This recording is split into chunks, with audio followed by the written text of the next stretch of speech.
Page 176, communicating with parents. Communication is hard enough by itself, but throw mom or dad into the mix, and then you've got storms ahead. I got along pretty well with my parents as a teenager, but there are times when I was convinced they had aliens living inside their bodies. I felt they didn't understand me or respect me as an individual, but just lumped me in with the rest of the kids. But no matter how distant your parents may seem at times, life will go so much better if you can communicate. If you want to improve your relationship with mom or dad, and shock them in the process, try listening to them just like you would a friend. Now, it may seem kind of weird to treat your parents as if they were normal people and all, but it's worth trying. We're always saying to our parents, "You don't understand me. No one understands me." But have you ever stopped to consider that maybe you don't understand them? They have pressures too, you know. While you're worrying about your friends and your upcoming history test, they're worrying about their bosses and how they're going to pay for your braces. Like you, they have days when they get offended at work and go in the restroom to cry. They have days when they don't know how they're going to pay the bills. Your mom may have too much work stress to just sit down and relax at night. Your dad may get laughed at by the neighbors because of the car he drives. They may have unfulfilled dreams they've had to sacrifice so that you can reach yours. Hey, parents are people too. They laugh, they cry, they get their feelings hurt, and they don't always have their act together just like you and me. If you take the time to understand and listen to your parents, two incredible things will happen. First, you'll gain a greater respect for them. When I turned 19, I remember reading one of my dad's books for the first time. He was a successful author, and everyone had always told me how great his books were. But I'd never taken the time to even look at them look at one until then. Wow, I thought after finishing that first book. Dad is smart. And for all those years, I was convinced I was smarter. Second, if you take time to understand and listen to your parents, you'll get your way much more often. This isn't a manipulative trick, it's a principle. If they feel that you understand them, they'll be way more willing to listen to you. They'll be more flexible, and they'll trust you more.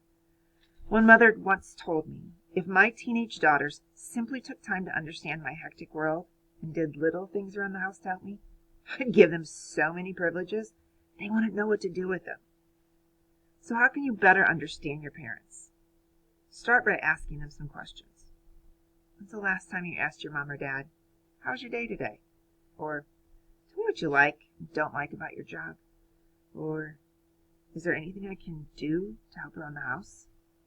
You can also begin to make small deposits into their RBA. To do that, ask yourself, what do my parents consider a deposit? Jump into their shoes and think about it from their point of view, not yours. A deposit to them might mean taking out the recycling without being asked, or keeping a commitment to be home on time, or if you're living away from home, calling them on weekends. Then seek to be understood. I saw the results of a survey in which people were asked what their greatest fears were. Death came out as number 2. You'll never guess what the number 1 fear was. It was speaking in public. People would actually rather die than speak in public. It takes boldness to speak up in public, no doubt about it. But it also takes boldness to speak up in general. The second half of habit 5, then seek to be understood, is as important as the first half, but requires something different of us. Seeking first to understand requires consideration, but seeking to be understood requires courage. Practicing only the first half of a habit 5, seek first to understand, is weak. It's lose-win. It's the doormat syndrome. Yet it's an easy trap to fall into, especially with parents. I'm not going to tell Dad how I feel. He won't listen, and he'd never understand. So we harbor those feelings inside while our parents carry on, never knowing how we truly feel. But this isn't healthy. Remember, unexpressed feelings never die. They are buried alive and come forth later in uglier ways. You've got to share your feelings, or they'll eat your heart out. Besides, if you have taken the time to listen, your chances of being listened to are very good. In the following story, notice how we practice both halves of the habit. I was sick and missed a day of school. My parents were concerned that I wasn't getting enough sleep and that I was staying out too late. Instead of coming up with a bunch of excuses, I tried to understand the reasoning, and I agreed with them. But I also explained to them that I'm trying to have a fun senior year, and this includes spending time with my friends. My parents were willing to look at the situation from my point of view, and we reached a compromise. I was to stay in one of the days that weekend and rest. I don't think my parents would have been as lenient if I hadn't tried to understand them first. Giving feedback is an important part of seeking to be understood. If done in the right way, it can be a deposit in the RBA. If someone's fly is open, for instance, give feedback. They'll be very grateful, believe me. If you have a close friend who has bad breath, to the point of developing a reputation for it, don't you think he or she would appreciate some honest feedback, delivered gently? Have you ever returned home from a date only to discover that you had a piece of meat between your teeth the whole evening? With terror, you immediately recall every smile you made that evening. Don't you wish your date had told you? If your RBA with someone is high, you can give feedback openly without hesitation. My younger brother Joshua, a senior in high school, shared this. One nice thing about having older brothers or sisters is the feedback they give you. When I come home from a high school basketball or football game, Mom and Dad will meet me at the door and go over all the key plays I made. Mom will rave about the talent that I have, and Dad will say it was my leadership skills that directed the team to victory.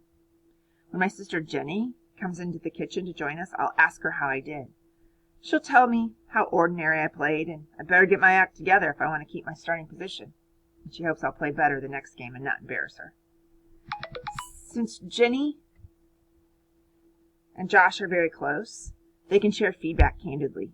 Keep these 2 points in mind as you give feedback. First, ask yourself the question, will this feedback really help this person, or am I doing it just to suit myself and fix them? If your motive for the feedback isn't with their best interest at heart, then it's probably not the time or place to do it. Second, send I messages instead of you messages. In other words, give feedback in the first person. Say, I'm concerned that you have a temper problem, or I feel that you've been acting selfish lately. You messages are more threatening because they sound as if you're accusing. You are so self-centered. You have a terrible temper. The other person will feel like they're getting attacked. Well, that should pretty much wrap it up.